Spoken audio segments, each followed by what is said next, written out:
You were in the cuts, baby. Let me get the butt. Call me King Tut, because I'll wrap around your head and put you underground. And you'll never be heard like this podcast all around the world. But hey, I'm trending. Hey, the podcast is trending behind like 500,000 other podcasts. But hey, progress is progress.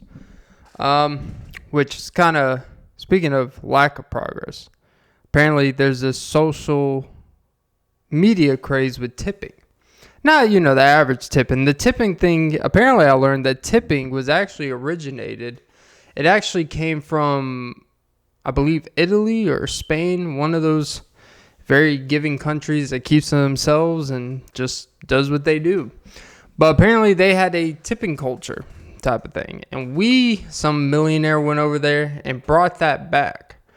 And some people be like, see, that's how we pay our workers. And other people are mad like, see, that's how we pay our workers. And now apparently tipping within itself is used by some companies so they don't actually have to pay. But neither here nor there. That's a whole different discussion. But now it's gotten so out of hand. And even the most generous tippers have a problem with this, but they're being deemed as assholes. Where the kiosk at a self-checkout has the audacity to ask you, you want to tip this automated kiosk? It's like, no. I would even tip if I was at a convenience store and they scanned my water. Like, it didn't really do much. Like, you didn't go out of your way. I got the bottled water. I scanned it. What am I tipping? I should be getting actually a tip back. I think, honestly, if you do self-checkout, if you do self-checkout, I think you should actually have to pay a percentage less for your whole bill. Because you are saving the company labor. You are saving it's like if I have to do something myself and I go somewhere to get something, it's like I basically did the work. What am I paying the extra convenience for? It's like these kiosks that have this thing where if you pay with a debit card instead of cash, or you pay with a card instead of like a wallet that you already have with the company, like, why the fuck am I going to have a built-in wallet for your specific kiosk? And it'll be like, oh, here's a 10-cent fee for using a credit card. It's like, I have to pay 10 cents to scan my own shit, to pick out my own shit, scan my own shit, do the right thing as a citizen and pay for it when I could honestly just not pay for it. Like, honestly, and I'm not going to say if I have or not, because I haven't, because I'm a law-abiding citizen. But honestly, if you go to like a Kroger and you go to these self-checkouts and you get like veggies and fruits where you quote-unquote weigh them, like, or the best ones is the one where you don't even weigh them. You just press the quantity, which, like, you could get 5 avocados and just say you got one. And be like, all right, save yourself like $5 or $6. Because they're not paying attention when it comes to fruits. Or like any of the, especially when it's very specific deals, like, oh, I click it's 88 cents a pound for some jumbo yellow onions. It's like, but it's $1.20 for these peeled white onions. It's like, yeah, but I really want the peeled white ones. Like, okay, so get the peeled white ones and say you're buying the jumbo yellow onions. Problem solved, kid. And I actually think over time, this self-checkout thing, these companies think that is going to save them money and time and convenience. They're probably going to lose a shitload more money than ever. Because it's really kind of hard to detect. Like, Walmart's really the only one that's actually checking sometimes in the middle of the day if you are, like, checking your receipt and shit. But, like, these other, like, they don't give a fuck. Like, yeah, walk out. Like, you can't, there's not a scanner on these freaking tomatoes to see if you actually put the right quantity in the kiosk. And I'm a self-checkout aficionado. But I swear to God, if I ever go to Kroger one day and they're like, would you like to tip the person hovering around that only IDs you or only comes over to your area when it says, hey, make sure to bag your items before you scan another. It's like, what the fuck do you think I'm doing? It's like, I bagged it. All right, I'm securing the bag. And you're trying to take it from me. Don't worry, my Kroger employee brother discount will always come in handy to counteract that. But yeah, like, I don't know when these grocery stores or these reward programs are actually going to start tracking, like, hey, how come like 7 people, how come like in 7 different locations, this one Kroger card is just maxing out all these benefits with us? It's like, something seems a little fishy. I feel like it's good. They're going to try to go the Netflix route and try to be like, hey, it's only 2 people per account. Anything more, we're going to start like keeping an eye on it and putting these malware protections where we could detect where people are watching. It's like, yeah, okay, you do that. But yeah, like, if these kiosks start asking me, hey, you want to leave 10%? Oh, 10% of this $118 grocery bill that I don't even want to pay $118 for? Yeah, sure. Let me give you fucking $8 for letting me scan my own shit. Sounds great. $8 is not 10% of $118, is it? No. It would be like $12. You get the gist. But the point is, yeah, this whole like, and I'm a very generous tipper. Anything I do, I even tip at like coffee shops when I have cash, which I don't even carry cash, but I think is a bigger issue. Cash is so unavailable, and it's so uneasy, and it's so inconvenient now that I think people would tip more if cash was a lot more. Like, I have to go to the bank. I have to go to an ATM just to get some cash out every time. And it's like, why am I going to do that? Everything's on this card. And the issue is, and now like these places like, oh, tip 10% for this $11 smoothie. It's like, and I do it because she was a pretty girl. But if she wasn't a pretty girl, would I put 10%? No, I would not. I would like, the funniest part is someone actually, when someone, they were kind of discussing, they're like, not only do I put no tip, I actually put custom tip, and I put the 000 to emphasize how the disdain for them, the audacity for them to even ask me, because I want them to know I know what the fuck you're trying to do, and I'm telling you, fuck you. But I'm a pro tipper, so I'm actually I'm a very generous tipper when I go to places to tip, and I'm so considerate that I don't even eat out unless I considerably have enough money to tip a considerable amount. But people say like, well, even if you don't have the amount, you should actually go out once in a while and help these businesses. Oh, really? Yeah, I should go help Taco Mac because they're really fucking struggling.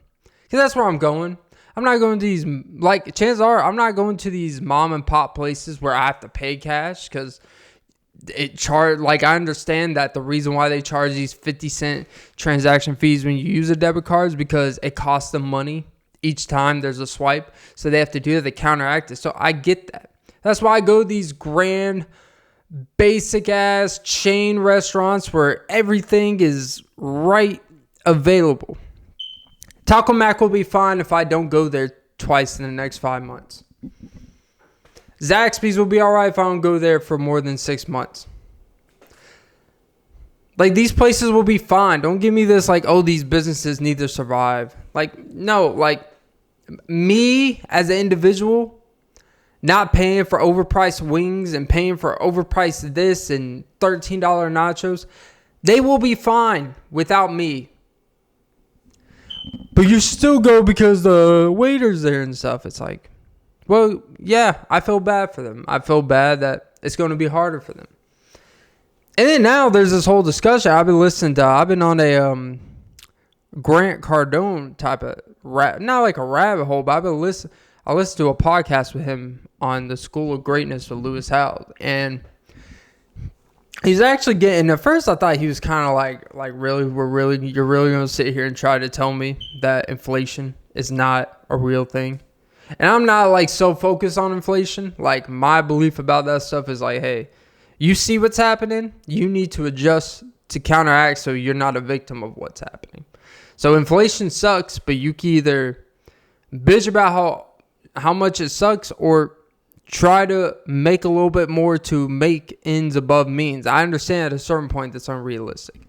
But as a young, startling man, it's not, it sucks, but you got to adjust to what you see and not bitch about everything. But basically saying inflation is actually not a real thing, and that inflation, if we want to take it for its surface, is actually, from a consumer standpoint, it sucks because you're paying more. But from a business standpoint, inflation means your product value is higher. Now, everyone bitches about inflation, but it's funny how the people that are for wages, right? I don't even know why I'm getting it. The people that are for wages, like wage increase, I'm try to get as much money as you can working any job. It's a starter job, a mid-level job, whatever. But paying a fast food worker like $15 an hour, right? I'm not against it. But what you notice is with this fight for the minimum, these workers should get this and that. I think that as a consumer, the issue that people don't realize is when they preach for this and then they bitch about the quarter pounder combo meal being $11. Which I've always kind of found odd if I worked at a place and they're basically saying hey, yeah, this quarter pounder meal, we basically think that's how much your work is worth in an hour. That's what we think of you. So if you ever want to know what your value is, think about the price that your company, where they price things at, and they say you per hour is worth this. It's like, damn, at least I'm worth 2 Big Mac combos now. Supersize me, baby. But yeah, that's the thing that I don't think a lot of people take into account when they want pay increase for people. Is that there's going to be, it's like, you want this for people. Are you willing to deal with the sacrifice as a consumer that you're going to have to pay more because they're going to build up the prices. They're going to hike the prices so they can maintain their trajectory of profit, especially the bigger the business where they can do that. So that's kind of like, okay, you bitch about, hey, well, you know what? It's not fair that we're in charge of people's wages. Like their tipping is their whole salary because you guys don't want to pay them a wage. It's like, okay, well, if we paid them a wage, your food would be 40% more. What do you want? You want to pay them directly and feel this and I think now tipping has this weird ownership feeling. It's yes, there should be a hey, do your part so I can kind of reward you for your hard work and I see what you're doing. But there's also this thing where it's people have this built-in ownership.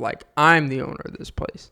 And hey, I'm in charge of whether you get to go home happy or you get to go home crying. And there's this weird power in that. It's actually probably some weird psychopath behavior. That's what a lot of tipping has come to.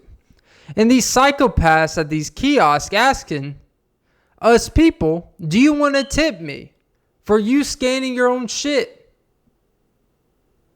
That's where we are. This is America. All right. But yeah, the longest intro without introducing the podcast. Welcome to episode 194 of the Off and Be Podcast with Clint Nelson. I'm your host, Clint Nelson. Don't forget to like, follow, comment, subscribe, hit the notification bell. But most importantly, ladies and gentlemen, don't forget to suck some titties. This is a solo pod. My audience, they're hit and miss. And there's, it's not the same energy. But yeah, recording this at 2:18 a.m. on May 21st on a Sunday. Yeah. And oh yeah, today we have brought back a familiar guest. For the microphone, you hear the shake.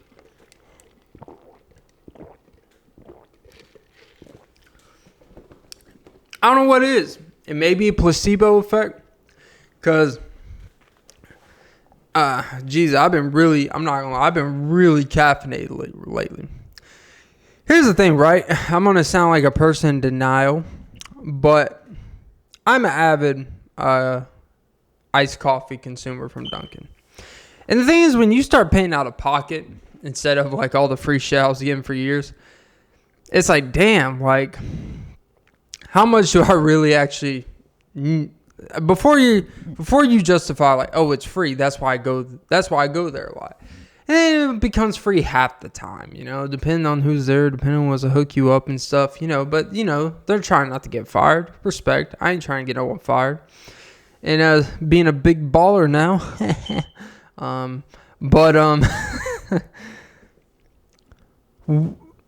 Being like a very caffeinated person, it's a very weird place because you justify by saying, hey, I do a lot of shit in a day. I'm constantly moving. I'm like doing X, Y, and Z. And then you say, I don't drink it for energy. I drink it for kind of like a routine. Like, that sounds like addict. Like, hey, I don't snort. I don't snort the Coke because I need to get a jolt. It's because I notice a pattern behavior when I do it at this time of day and I reward myself. It's like, man, it just like, it keeps me in the loop. Fruit Loop, because you're fruity, baby. The frogs make you gay. It's water, supposedly. But not there's anything wrong with that. But yeah, it's been anyone that drinks a lot of coffee, right? Like, I drink a fair amount of iced coffee, and I also consume pre-workout. Now, I only consume pre-workout a couple times a week now because I only work out like 3 times a week now. So it's dwindled down a lot, plus with the coffee, but you start to realize, like, man, like, I try to look back of the first time I started drinking coffee, and it was just like, oh, casual thing, and then like, it sounds like I'm like talking about like if I was cheating on a girl or something. It's like, look, it just started off and it was it was just talking, and then we started, it became a little flirt, and it's like, it's like me and the coffee, we started getting adapted to each other. We became part of each other's lives without even realizing it. Wherever I was, they were there ready for me, and you weren't. But I look back like, damn, like, what was different about me and how I thought, how I, like, not even just like my health and fitness, my body type, because I'm actually stronger and fitter now ever. I'll say the number one thing people don't talk about when you consume coffee over a long period of time is that your taste buds legitimately change. And I don't have any evidence. I'm pretty sure it's out there. But like, my taste buds and like foods I'm into and not into, things that kind of like like, it has drastically changed, and I didn't even realize it until like kind of like yesterday. And I'm saying, like, I don't even really want to eat pizza. I don't really want to eat like junk, like, in a good way. It kind of turns me off from like junk food. It turns me off from things that just really don't, I feel like, have anything that kind of just doesn't flow with the the aroma that I guess coffee puts on your breath and stuff. And I don't have coffee breath because I brush my teeth and shit, but it's still just like, it's like doing something over a long period of time, and it just becomes like this thing, a part of you. It changes other things, and it just gradually kicks those other things out without you realizing that it kicked those things out. And that's kind of like what having a baby is like. And that's how I'm going to tell you that I have a 9-month-old child. It's like, I don't know, it just slowly changes you, just slowly, changes what you enjoy. It changes what you are capable of doing. But yeah. I've been contemplating, to anyone out there questioning if you should ever move up where you work, moving up the ladder. Ever thought about applying for a better position that's higher paying with more responsibility? That's kind of a dilemma I'm in right now. And every fiber of my being says, don't do it, Clint. It's not worth it. You know better. You are someone that you've always told yourself to not move up in a company unless you actually see yourself working there in more than the foreseeable future. And you actually have an attachment to a job where you actually care enough to warrant taking home the stress that comes with that higher position, right? Or the responsibility. I am not a man that wants to take, I know this is like an unpopular thing for a lot of men to want to say, I do not want to take on responsibility that I don't need to take on. That doesn't mean if there's something on my plate, I won't take care of it. But if I don't need to put it on my plate and I'm not responsible for why that thing's on my plate, then I'm not going to take it on at this point in my life. But money's a hell of a thing, kids.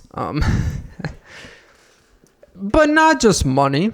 I do think sometimes like it's almost like it feels like you're at a new job, but you're still at the same job, right?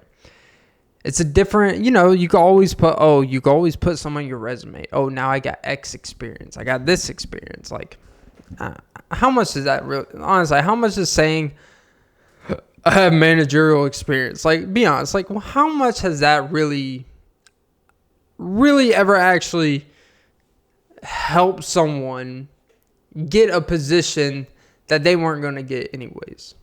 Like, I understand the appeal to saying I have managerial experience. And I understand that even if what you did at one job is not anything like the other job, the experience of leading people, putting people in positions, being in charge, being active, always kind of putting people in positions to succeed, that can translate over. So managerial experience, I'm not saying it doesn't matter, but I'm just saying how much has it really made someone a better, like, position?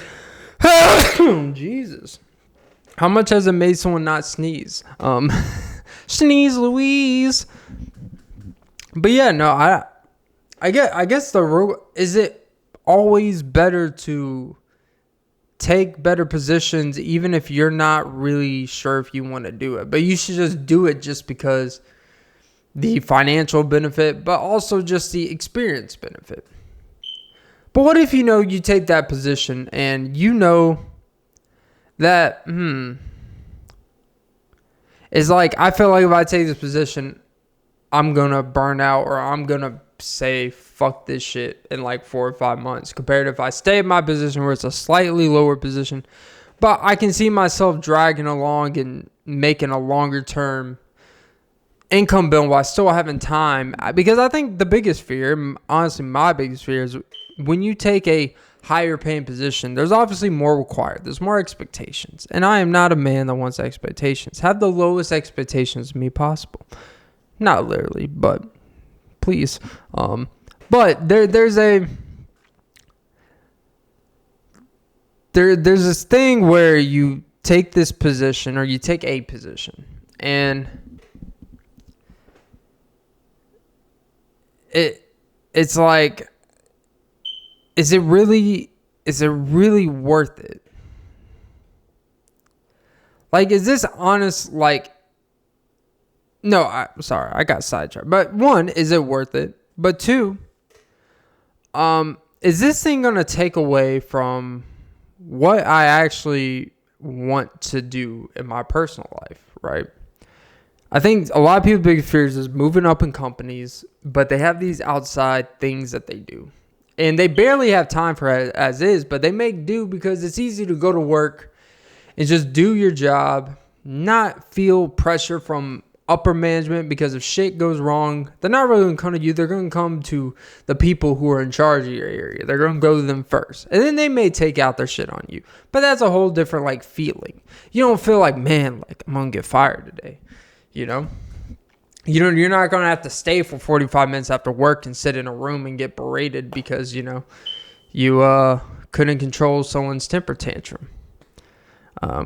and someone that licks their hands after touching shit for 5 hours. See, and it couldn't be me, because I would have sent his ass home, but not my point. But the point is that is it going to take away from things, and then like 3 years from now, I'm be like, damn, like I've been so caught up in the attachment to the job, because generally when you move up, like you have to have a more attachment to a position if you truly want to succeed at it. I don't care what the job is. Because the more money they give you, the more responsibility, the more they're going to expect you to be on your shit. The more they're going to be on you when things aren't going well. And so it's like you're almost like feeling this sometimes if things are going weird for a period of time. You may always feel like this on edge, like, am I going to keep my job type of feel. That causes a stress, especially when you may get demoted or lose your job because the things are not really much in your control, right? And the deal with that, and then have the focus to do stuff outside of work to stay on top of your game and to progress yourself and to truly become a high value dad. But become to reach your pinnacle of goals in your life. And it's that's one. It's like sometimes like the worst thing you could do is take a job that you're not ready for. And then sometimes the worst thing you do is to be afraid to take that job. Damn, look at Clint dropping wisdom out here. So I guess this segment is really like, should you take the job? Is taking a job just because it will, quote unquote, help you grow as a person and make you more money and actually challenge you? Like, does that actually really matter? But is it really worth, depending on where you're at in your life? Should you always take a better available position on the surface when you know what comes with that position may take away from other things in your life? Now, other people say, well, you know what, sometimes you got to man up and become an adult and do what you got to do. It's like, yeah, well, sometimes you got to man up, do what you got to do, and learn to say no when something is not in your vision or something is not in your when something's not really in how you want to see your life for the next X amount of years. So I don't know. I guess, is management jobs a scam? Jesus, hopefully they don't actually look at this podcast during the hiring process. And I'm pretty sure my mom or people near me are like, dude, you're not supposed to talk about your job in your podcast. It's like, I didn't say anything bad. I talked about some general that comes with any position that honestly, if I was someone who was hiring, if I saw someone openly talk about their concerns with taking a job of that, I would actually respect that person more, hire them on the spot, pay them an extra $10 compared to what the average person gets in that, just for being like, hey, at least you give a shit of just not taking a job just because of the money. At least you give enough of a shit that you are outweighing the pros and cons for yourself that may affect you becoming the best of your ability at this position, which will hamper production, which will hamper the whole operation. So you know what? Actually, the job is yours. Maybe that's what happened. But if I was hiring, I would actually look at someone doing this as like a positive. You're not shaming but you understand, like, you're not going in naive thinking like, oh, this is the same thing. This shit's going to be easy. It's like, you're actually going with like hey, like, I understand this shit may get stressful. I understand. But that's what the money's for, baby. And that's exactly what I was telling. It's like, well, that's what the money's for. But yeah. So, anyways, enough of that. I would put a bounty on your head, but it seems like your head is bouncing off of mine. I don't know where that came from. Oh, but she does. It's coming down her nostrils. I guess I'm nostrilating. She's menstruating and ovulating. And I'm just in there like, hey, baby, I'm dominating. And now the pregnancy test, we're procrastinating. No, Clint, don't manifest it. It's like, well, maybe I'm manifesting what I want. New job, newborn baby problems. That's simply what happens. I also don't want to be in a position where I only start taking higher paying jobs or higher when I need it. Like, that's the worst thing. But when you have to take a job that you're not even sure you're prepared for or want to do, all because you have financial responsibilities or you have children or a family to take care of, like, that shit is a whole different animal. That's a whole different stress level. Because if it doesn't work out and it fucks up, like, oh, Jesus. But yeah. Jesus, stress.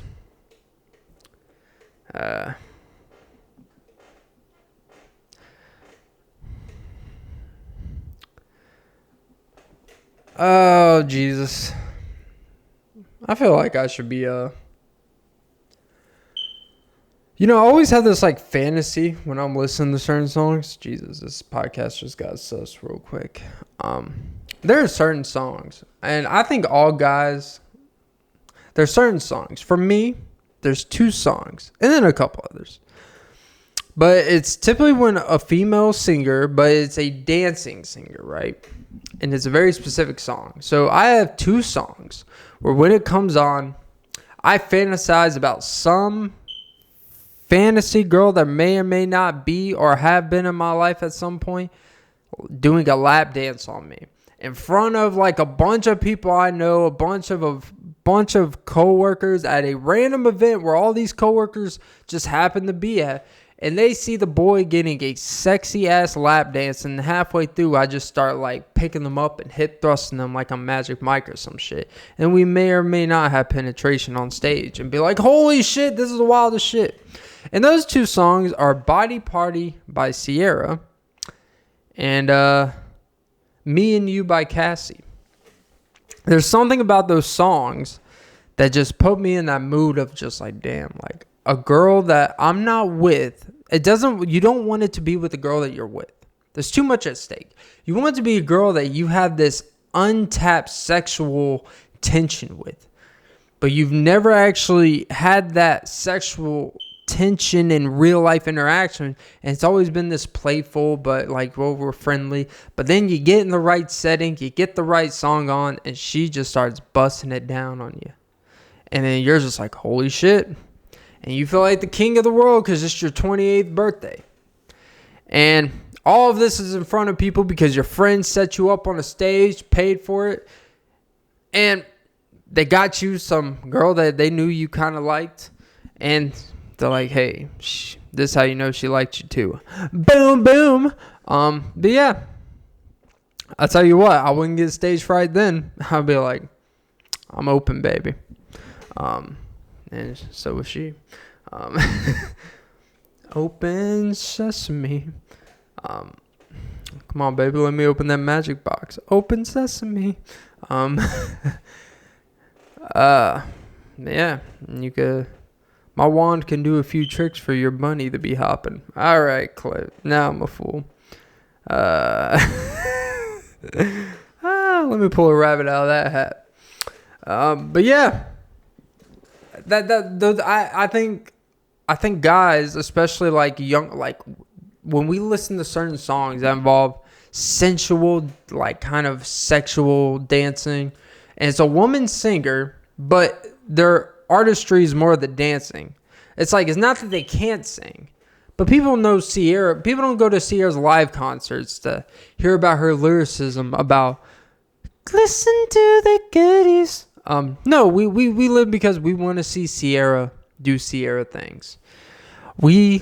Cassie, had a few hits back in the day before P. Diddy knocked her up and be like, eh. Or he didn't even knock her up. He just like was with her for 11 years. It was just like, yeah, it's not happening. And She married some other dude. Congrats to her. But now she's bald. Nothing wrong with that. I think they have a baby together. Congrats. But I wish for me and Cassie, it was just me and you. I used to have a huge crush on Cassie. And I literally only knew one song from her. I mean, I kind of had the whole album downloaded on my iPod, but we all know how those worked back in the day. Like, you didn't want to buy, like, when you actually paid for music on iTunes and shit, you don't want to be, like, it was like, you could buy their one big song for $3.99, or you could just download the whole album for $8.99. And you're like, well, might as well download the whole album, because I'm sure if this song is good, the rest of the songs at least got to be decent. It's not always the case. But you still feel better, because at least you have a list of songs that kind of pretend to like for $8.99 than one song for $3.99. But yeah, I just have this fantasy when I'm listening to these songs, like, to just be on a chair on a stage and just maybe even be blindfolded. Jesus, sounds like I'm into something else, to be honest. Maybe even be blindfolded.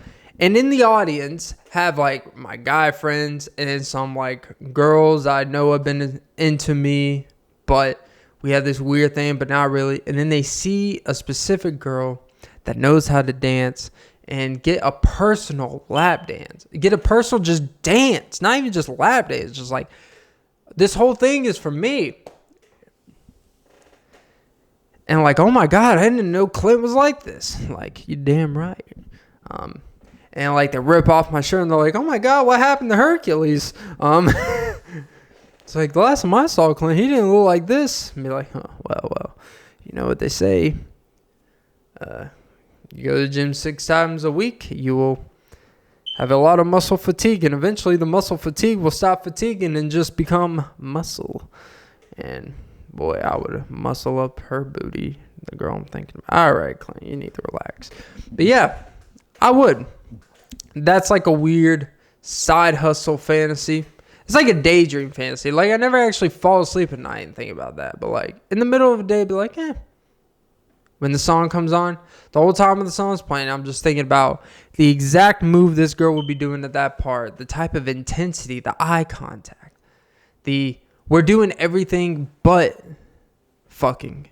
But everything, that sexual tension and the aroma, the feeling of, if it weren't for these 300 people in the audience of this like strip club type of thing, your dick would have been inside me and I would be having triplets. And I would be like, well, let's hope my sperm count can produce that much. But hey. It's not the only thing that comes in threes. Jesus. I'm your knight in shining armor. Because you're going to need a lot of protection from this boy. Not because I'm abusive or anything. I'm just talking about my cum shots. Pew, pew. Dude, my voice is gone. Dead and gone. Dead and gone. Ow. Oh. Yeah, look. This is... If you ever hear your water pump heating, your water heater leaking, just be ready for the spiders to come out. Because where I live, I had a water heater issue, and there wasn't really anything apparent. I just heard this leak, so I called the maintenance people, set an appointment. They came out 3 separate times. They're incompetence and didn't want to acknowledge that they probably just need to replace it. And finally, the third dude came out. I was like, yeah, I probably need to replace it. So this process entails unscrewing everything, taking the thing out, all this shit. And they haven't gone around to actually replacing it, but literally 2 nights ago when I got home, I mean, I came home. I didn't even notice until like 5 minutes after. I was in the kitchen. I look over and I see this 8-legged, scrawny little fuck right by. Literally, this is where I record. Literally right by this area where the water heater is. Now, it's not the biggest spider in the world. But it's a little bit bigger than you'd be comfortable coming home to. It's a little bit bigger than you're just like, let me step on this. Because you're thinking about, this isn't just like a daddy long leg. It wasn't furry, but it was a thicker than a thin spider. And it's like, if I miss, like, do I try to actually tackle with my foot on the wall? Because I don't want to put a hole in the wall. Because if I'm going to kill the bitch, I'm going to kill a bitch. I mean, you know, if you're going to do something, do it. So I all right, do I tap it with something? So my grand plan, anytime I kill a bug that's a little bit uncomfortable at a distance, I get either some spray, like some countertop spray, and just chemical it to death. Or since I didn't have any, I got some Febreze. And I swear, I Febreze like a third of that fucking bottle on the thing. And the thing still didn't really die, but it got on the ground. And then eventually I was like, fuck, this bitch isn't dying. And I stepped on that shit. And the noise that thing made when I stepped on it still cringes in my ear. Not much cringes me. But to hear I tasted, I felt through my body the crunch, the slimy, the sudden snap of its body when I did it. I stomped it with such potent force that I almost slipped when I stomped on it. Because that's how much shit, like, slimy it was. And I was like, man, I just killed a real fucking spider. Not like a little, oh my God. Like, no, this shit was like pretty decentable size. Like, bigger than small, but not a medium. It was like a medium, but it was a type of texture. It's like it was a black spider, and it was like actual, like a spider, not like these flimsy little things that were like caterpillars. Like, no, these fucking, like, it was an actual real spider. And I was like, okay, we are really living the high life here. Because I have to kill shit like every, like, third day, where it's like the caterpillars, these things. And before you say like, oh, that just means you don't clean your, like, no, I live on the ground fucking floor, and there's like entrances in so many ways. This place is old as fuck. Moral of the story is I'm looking for a side hustle. If you see a spider, call me. I'll do it for like $20, because this is a lot cheaper than like, it'd be a real side hustle. Like, oh my God, there's a spider. But like, okay, just keep it on it, and I'll be there in 15 minutes or less, and I'll kill it. I got the secret sauce with the Febreze and the shoe, and gravy. You think you do that 5 times a week? That's $100, $400 a month. Easy money, easy.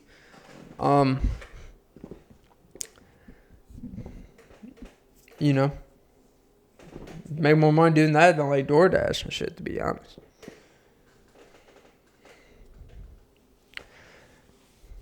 But no, I used to be actually like scared of like spiders, like legitimately. What is it called? Like acrophobia or whatever phobia, where you're afraid of spiders, which I don't think it should be a phobia to be afraid of things that have more legs and arms than you. I think, like, if someone's like, like, we don't have a phobia. If you had a live tiger in your home, we wouldn't say, oh, and we got a tiger phobic. What a pussy. Like, no, like, it make pretty much sense. Like, spiders, they're these weird creatures. They have 8 legs. They move in this, like, sprouty type of movement. It's not natural. In the weird places, they have web. They could fucking, like, it's not just like a, you know, a little ant. Oh, Jesus. I'm so out of breath. I have a headache. I'm dehydrated. But I need to do a podcast just to fucking get it off my mind. Not one of the funniest ones, but you know, a lot of value you can find. The moral of today's pod is don't tip these self-service kiosks. Defeats the purpose of a tip. It actually devalues the tip for people who actually do service to require a tip, because it's going to create this negative mindset towards tipping, and you're just going to have people justify not tipping because of woke culture and shit. I have fantasies about Body Party and Me and You, the songs, and being like a boy being cheered on by getting a lap dance from a sexy, sexy lady. And what else do we talk about? I don't know. That's what the description's for. I put the timestamps now. I take the extra time, so just read the timestamps and find what you want to look for. But yeah, that was episode 194 of the Often Be Podcast with Clint Nelson. I'm your host, Clint Nelson. Don't forget to like, follow, comment, subscribe, follow on Spotify. But most important, ladies and gentlemen, don't forget to suck some titties. Woo! All right. I'll see you guys. Hey, you should be happy I didn't talk about my body or the gym. So, my body, your body. Oh, goddamn. Look at a sexy fella. Oh, Jesus. Now I know what people be talking about.